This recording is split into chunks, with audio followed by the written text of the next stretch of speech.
देखो भाई, बापे महतारी बानू कि अपना लड़का से चाहे मैंने अपना घर में केहू परिवार से भेदभाव ना करे।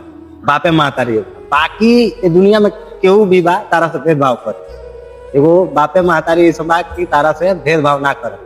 मगर ये बड़ा के जमाना में देखो कि जौन माई बाप तारा के हर एक चीज बराबर दिहल लो, तारा के जगह बड़का के मानल लो, छोटका के सबके माने बराबर मानल लो, बेटियों को उतने मानल लो। आ उहे बाप माई के बड़ा लोग नहीं खाना पीना नहीं दे। 3 भाई 4 भाई बारन तो माई हुंकरा में खातिया, बाबूजी हुंकरा में खातना। बताओ भाई ये सब कहाँ होता है बड़ा के जमाना में। लोग कितना जल्दी भूल जाता है ये चीज कि बाप मातारी हमरा के कावना तपस्या से केंगा पलले बा। शादी बियाह होता मेहरारू के चक्कर में पड़ के माई छोटका में खातिया तो बाबूजी बड़का में खातना। भाई ये बताओ लोग का बाप माई भी कला अलगा खाए वाला आदमी बा। बताओ जौन तारा के पोस पाल के सब चीज कर दिया है, इतना होशियार है, इतना बढ़न कर दिया।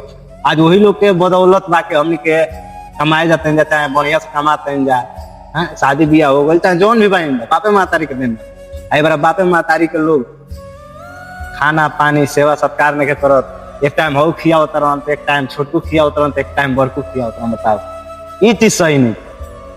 पहले ना रहा अब बहुत हो रहा।